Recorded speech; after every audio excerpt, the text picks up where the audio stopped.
Welcome sa Durs TV. Kung interesado ka sa ganitong news, huwag kalimutang isubscribe ang ating YouTube channel. Maraming salamat! Welcome po ulit sa ating panibagong update tungkol sa Kim Pao. Ihahatid ko po sa inyo ang pinakabago at pinaka-latest na mga kaganapan tungkol sa kanila. Kaya naman kung hindi ka pa subscriber ng ating channel, pindutin nyo na ang notification bell para lagi kayong updated sa mga balitang trending at napapanahon. So ayun, welcome back again sa ating YouTube channel mga kakimpaw, and for tonight's video, ang pag-uusapan natin ay tungkol sa mga importanteng ganap kina Kim and Paolo Avellino. So may announcement po ang ABS-CBN Film Production Inc. or Star Cinema para po sa mga taga Middle East. It's your turn. Experience the magic of My Love Will Make It Disappear with Kim Chiu and Paolo Avellino at the special screening, plus get ready for an unforgettable fun event. Exclusive Q&A with Kim Pao, group photo opportunity, a special TFC surprise just for you. Special screening dates, eto po, Real Cinemas Dubai Mall, April 12, Real Cinemas Dubai Marina Mall, April 13. So, ibig sabihin, matagal-tagal din pala si Kim and Paolo Avellino dito po sa ibang bansa. Kasi halos lilibutin po nila ang iba't ibang bansa para po sa special screening ng naturang pelikula. Next topic naman tayo, pag-usapan natin ito pong video kuha po sa isang sinihan na kung saan wala kayong ibang makikita at maririnig kundi sigawan po ng mga nandodoong netizen. Nanonood po ng My Love Will Make It Disappear.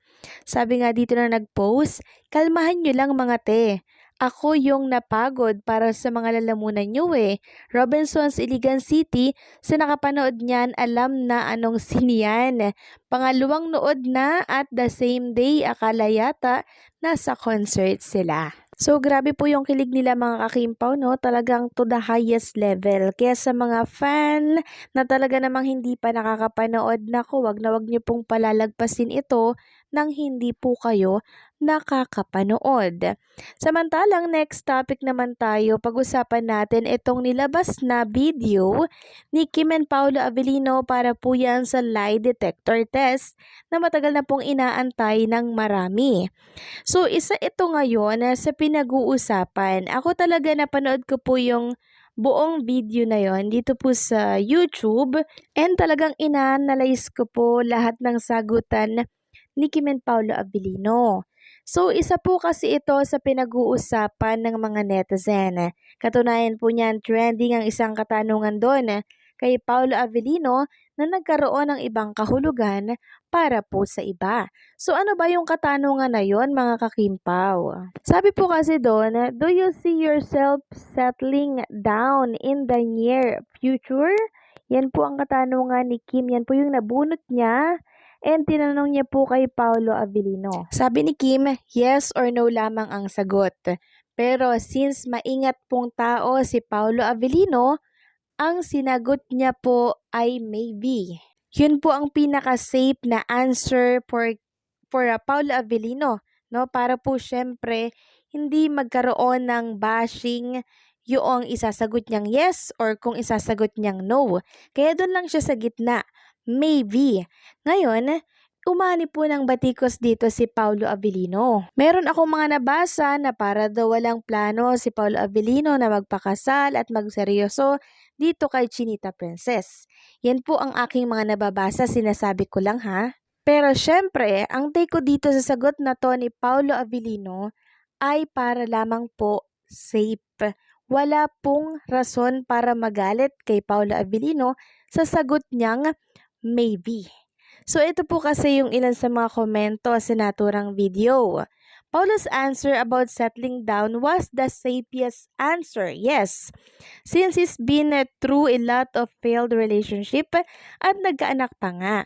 It takes a man para sabihin in public na gusto niya buo na siya.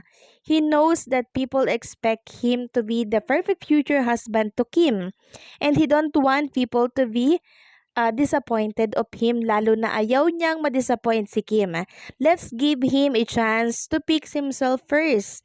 As a fan, it's our initial reaction na ma-disappoint sa sagot niya, lalo na ongoing yung movie nila.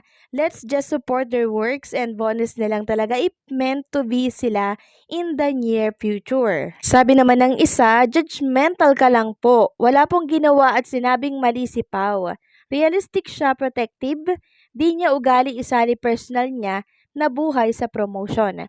No one can dictate him, not even fans. He's not into fan service na personal na buhay. Same as Kim. Years inabot bago inamin ni Kim yung mga past relationship niya. Pinaka-safe yung mga answer nila, not denying or confirming directly about the real score. Basta consistent si Pao sa paghanga at pagkagusto niya, makasama si Kim. Ano man ang katotohanan, nasa kanila na yon. 'Di ba sabi ni Kim, kung maya aminin siya ay doon sa vlog niya. Di sa promo ng movie, maybe ang sagot meaning pwede, there's a possibility na closing doors. Sabi pa ng isa, kayo naman, maybe nga sagot niya ayaw pa niya baguhin to, yes or no. So, ibig sabihin, it's on his mind. One thing I love about Pau Pau is that never siya showbiz. He's always honest and sincere about what he say. Mahirap naman talagang pumasok sa isang bagay na di kahanda. At mukha namang may conscious effort siya now to work on himself. Fear nga daw niya to disappoint yung mga mahal niya sa buhay. Kaya careful siya. Tapos si Kimi pa, kahit ako nga na di ko kilala si Kim, pag nalulungkot siya, nalulungkot ako. Ang importante okay at chill sila at nirerespeto nila isa't isa at masaya tayo na sinusupport sila. Look at his reaction, curious siya sa sagot ni Kimi sa if he sees her as more than a friend, give it time. Best foundation is friendship anyway. Basta pag-pray ko sila na sana for keeps and maging mabuti sila sa isa't isa. So yan po yung sinasabi ko mga kakimpaw. Sa iba, na wag nating i-judge yung sagot ni Paolo Avellino na maybe. Kasi ayaw po ni Paolo Avellino na magpadalos-dalos sa kanyang kasagutan. Yung relationship kasi nila ni Kim, hindi po yan pang promo. Kaya bakit niya i-divulge dito sa interview niya sa lie detector, di ba? Pang private po sila. Hindi ito pang promo. Kaya sa mga nagsasabi dyan na binigo daw ni Paolo si Kim Chiu, nagkakamali po kayo.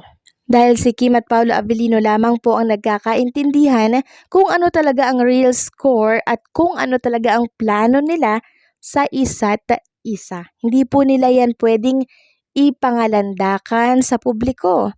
Ganyan po sila ka-private. Kaya sa nagsasabi dyan na kesyo ganyan, kesyo ganito si Paolo Avellino, nagkakamali po kayo. Ibahin nyo po si Paolo Avellino sa iniisip ninyo. So ano ang masasabi niyo dito mga kakimpaw? Please comment down below.